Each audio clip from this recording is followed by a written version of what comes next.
Hi guys, another day, another vlog, and today is Sunday at ito ang pang-apat na araw na pasok ko ngayong taon sa trabaho. 9 a.m. nga ang pasok ko at eto pagdating ko nga ay diretso tupi dahil yan lahat ay na-dryer na ni Ate Senya. We're back to our old rate, sir. The Berman's promo has ended, so our rate now is 175. 175. Yeah, per load. This is 5 kilos already, right? Yeah, this is 1.5. Kala mo naman talaga, hay nako, namimilipit na ang dila ko dyan kaka-English dahil may mga customer nga kaming foreigner. Kahit naman tagpi-tagpi ang English ko dyan, nagkakaintindihan naman kami ng customer namin. Fast forward, lunchtime na, kaya eto nakasunglass na ang Inday. Uwi kasi ako para kumain at katirikan nga ng sinar ng araw dyan. At para sa protection ng mata ay magsasunglass tayo. 12:20 na ngayon ng tanghali at oras na talaga para kumain. Pwede naman akong kumain dito sa shop, kaya nang sinasamantala ko ngayon isang oras na break para kahit papaano ay makapagpahinga naman ang paa ko.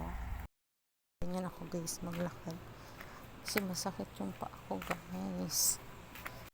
At eto, nandito na ako sa aming pansamantalang tirahan.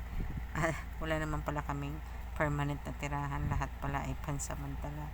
At wala pa kaming matatawag talaga na sariling amin. Itong tinitirahan namin na ito ngayon ay nirerentahan ng pinsan ni Eric para sa amin. Kasi kasalukuyang ginagawa yung bahay nila kung saan nakatira kami dati. Ilang buwan na kami nakatira dito, simula pa ata noong August. Tingnan nyo at puro pintuan ng ref ang dingding nito. Gusto nyo ba ng house tour? O, ayan. Eto, yan. Nakita nyo na. Maraming salamat.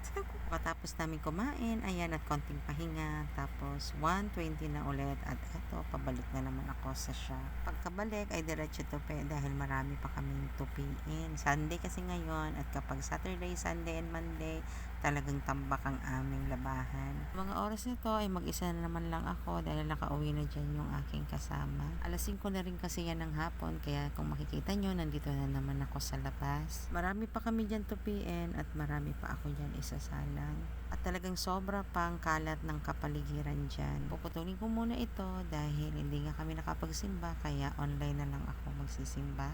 Nandito na naman ang mag-ama ko. Bukas magpapa-flu vaccine tayo kay ma'am. Libre lang daw. Oh? Saan? Sa Perpetual. Kay ma'am sa clinic niya. Dad, saan ka pupunta? Alis na? Hindi, bakit? Ilabas mo na sa dryer yung mga nakasama. At ayan nga, nagpatulong na nga ako dyan kay Eric na tanggalin yung mga tapos ng i-dryer. Tapos yung mga tapos ng i-wash ay ipinakyat ko na rin sa kanya sa dryer dahil kung ako pa nga ang gagawa ay talagang very time consuming. At may nagdala pa ngayon 3 loads, kaya sabi ko sa kanya kapag natapos niya nang ilagay lahat sa dryer ay isa lang niya ulit itong 3 loads na yan. Kung mapapansin nyo ay ang dami ko pang tupiin.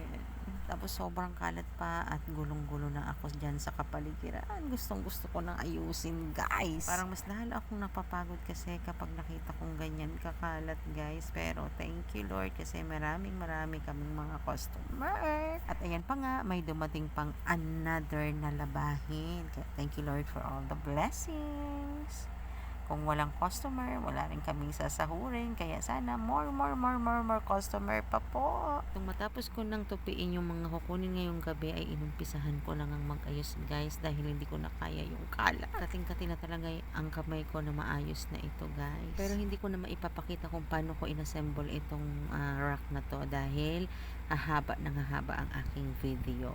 Medyo nag-struggle tayo yan ng very light guys dahil wala nga akong katuwang. Pero kayang-kaya natin yan guys. Partida, masakit pa ang aking tuhod at paa dyan. Taran! This is it. Ayan, at naitayo ko na nga yung rack. So, ayan siya guys. Kung mapapansin nyo, hindi na masyadong makalat at nailipat ko na dito yung ibang mga dapat ilagay. Ito yung nagawa ko na guys. Diyan ko ilalagay yung mga unpaid. Nakapagwalis na rin ako dyan. At kung mapapansin nyo, lahat ng machine ay may laman. At kasalukuyang naglalaba pa talaga ako dyan guys. Yung oras natin ngayon ay 8:20 na ng gabi. Kumpara dito kanina ay mas maaliwalas na nga ngayon. Ang sarap nga sa pakiramdam na may natapos ka nga ngayong araw nakalat na siya for today's video.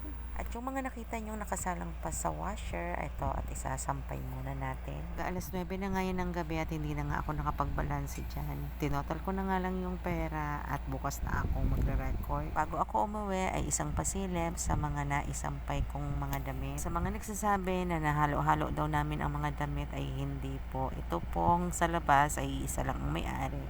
At yung nasa loob ay dalawa sila pero magkahiwalay sila ng sampayan. Kaya imposible po sa amin ang mag-mix-mix ang mga damit. Kaya kung iniisip niyo po na naghalo-halo sila, hindi po. Kami po ay may sistema at alam po namin ang aming ginagawa. So yun lamang po for today's video.